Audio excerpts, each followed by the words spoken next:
أعوذ بالله من الشيطان الرجيم. بسم الله الرحمن الرحيم.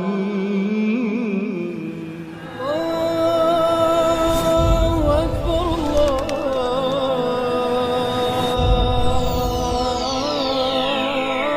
الله أكبر.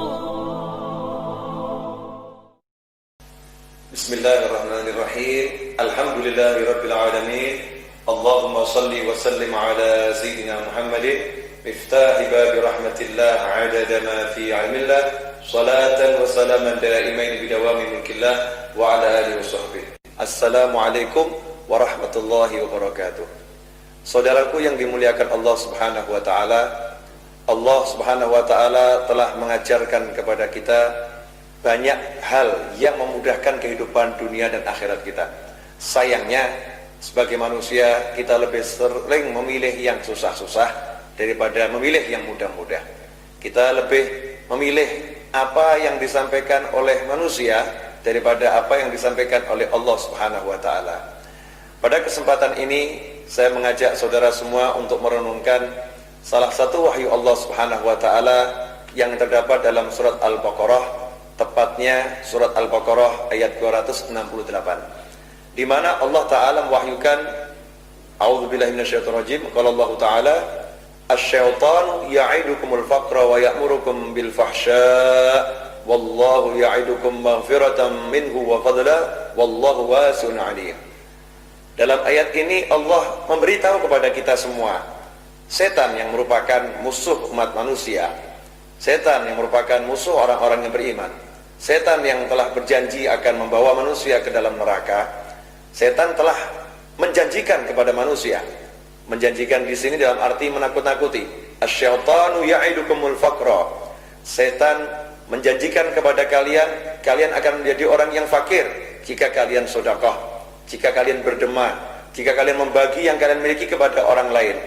Itu janji setan. Itulah yang ditakut-takutkan oleh setan kepada hamba-hamba Allah, kepada manusia seperti kita ini.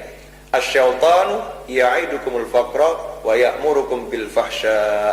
Dan setan memerintahkan kalian semua untuk berlaku pelit, menjadi orang yang pelit, menjadi orang yang bakhil, menjadi orang yang berat mengeluarkan rezeki yang Allah berikan kepada kita. Sementara Allah Subhanahu wa taala menyatakan, wallahu ya'idukum maghfiratan minhu wa fadla wallahu wasi'un 'alim. Dan sungguhnya Allah menjanjikan kepada kalian semua, yang mana kita ketahui janji Allah pasti benar. Wallahu ya'idukum maghfiratan minhu wa fadla, dan Allah menjanjikan maghfirah, ampunan dari Allah Subhanahu wa taala atas semua dosa kita, atas semua kesalahan kita. Artinya, seseorang yang mendapatkan ampunan, maka surga adalah tempatnya. Seorang yang mendapatkan ampunan, kehidupan dunianya akan dipermudah oleh Allah Subhanahu wa taala. Allah akan berikan rezeki dari arah yang tidak terduga, min haitsu la yahtasib, karena orang itu diampuni oleh Allah Subhanahu wa taala. Maghfiratan minhu wa fadla, ampunan dari Allah dan karunia dari sisi kemurahan Allah Subhanahu wa taala. Karunia Allah itu dibagi menjadi dua. Karunia yang Allah berikan lewat usaha seseorang. Artinya, seseorang yang bekerja jual roti atau jual kursi, maka dia akan mendapatkan laba sesuai dengan usahanya itu. Ini dari sisi keadilan Allah Subhanahu wa taala. Adil. Adil artinya usahanya A, hasilnya B, maka dengan usaha A dia diberi hasil B. Kemudian ada rezeki Allah, karunia Allah yang sifatnya dari sisi fadlnya Allah, kemurahan Allah. Usahanya A, tapi hasilnya Z. Usahanya seharusnya cuma menghasilkan uang 100.000, tapi Allah kasih dia uang 1 miliar. Bagaimana itu bisa terjadi? Karena Allah memberi dari sisi kemurahannya, memberi rezeki dari Allah yang memberi, Allah yang memberikan kepadanya. Sebagai contoh, seorang karyawan yang bekerja pada sebuah perusahaan, dalam 1 bulan dia mendapatkan gaji 4 juta rupiah.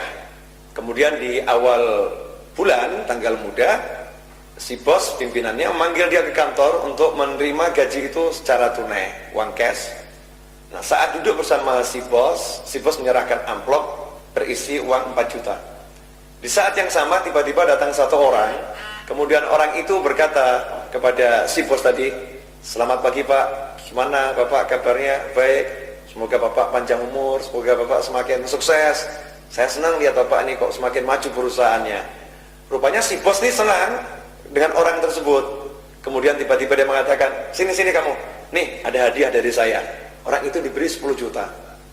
Maka si karyawan selepas orang itu keluar nanya sama bos, "Bos, kenapa dia diberi uang 10 juta padahal dia nggak kerja kepada perusahaan ini? Dia cuma mengatakan semoga Bapak panjang umur, semakin maju perusahaannya." Kata bos, "Kenapa kamu protes? Kamu kerja 1 bulan, gaji kamu 4 juta sudah saya bayar.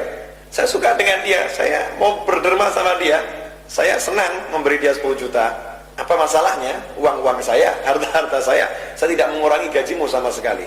Ini namanya sisi kemurahan. Sisi kemurahan seorang bos. Apakah kemurahan seorang bos bisa dibandingkan dengan Allah yang maha pemurah? Kemurahan Allah tiada taranya. Makanya ketika Allah menjanjikan fadlan dari sisi kemurahan Allah Subhanahu wa taala, maka tidak bisa dibayangkan apa yang Allah akan berikan kepada orang-orang yang tidak nuruti setan.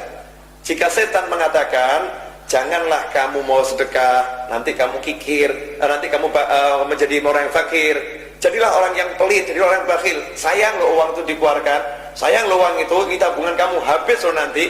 Itu setan. Kemudian kita tidak mau menuruti setan, kita turuti Allah Subhanahu wa taala. Allah menjanjikan, kalau saya mau sedekah, maka Allah ampuni saya. Kalau mau sedekah, Allah akan berikan saya rezeki dari sisi kemurahannya Allah Subhanahu wa taala. Yang mana karunia Allah itu teramat sangat maha luas, dan Allah maha mengetahui secara detil perilaku-perilaku hambanya. Maka saat itu ketika kita sedekah, langsung kita dapat ampunan, dan Allah akan memberi kita rezeki yang tidak ternilai, yang tidak terkira dari sisi kemurahan Allah Subhanahu wa taala. Inilah yang saya katakan, cara mudah untuk mendapatkan rezeki tanpa susah payah. Sedikit usaha yang sudah kita lakukan dibarengi dengan sedekah, maka usaha kita itu akan mendatangkan rezeki yang berlipat dan berlipat dan berlipat. Tapi ingat, semua itu membutuhkan satu hal, yaitu yakinan pada Allah Subhanahu wa taala. Sayangnya kita tidak begitu yakin kepada Allah. Kita justru yakin kepada setan yang mengatakan, "Nanti kamu sedekah, hartamu akan berkurang. Nanti kamu akan menjadi miskin." Ini terbukti saat kita akan sedekah, misal hari Jumat, kotak amal berputar. Begitu kita buka dompet, takut nih kita mengeluarkan yang besar, yang dikeluarkan yang kecil. Padahal nanti kalau kita makan es, itu yang dikeluarkan yang besar. Makan es krim, kita makan sesuatu, mengeluarkan 10.000, 20.000, 50.000, nyaman-nyaman saja. Padahal itu jadi kotoran yang kemudian dibuang. Kenikmatannya cuma sesaat. Sementara 50.000, 100.000 yang kita serahkan di masjid atau di tempat-tempat yang lain, seketika itu menjadi ampunan untuk kita semua, artinya menjadi surga bagi kita semua. Di samping itu Allah melipat gandakannya dari sisi kemurahan Allah Subhanahu wa taala. Nah, sedikit ini menjadi renungan buat kita semua. Semoga bermanfaat bagi kehidupan dunia dan akhirat kita semua. Mohon maaf atas segala kekurangan saya. Insya Allah kita bertemu dalam kajian singkat hikmah atau yang kita beri nama kasih melalui Majlis Ar-Rawdah. Terima kasih. Wabillahi taufiq wal hidayah. Wassallallahu ala sayyidina wa maulana Muhammadin wa alihi wasallam. Alhamdulillahirabbil alamin. Wassalamu alaikum warahmatullahi wabarakatuh.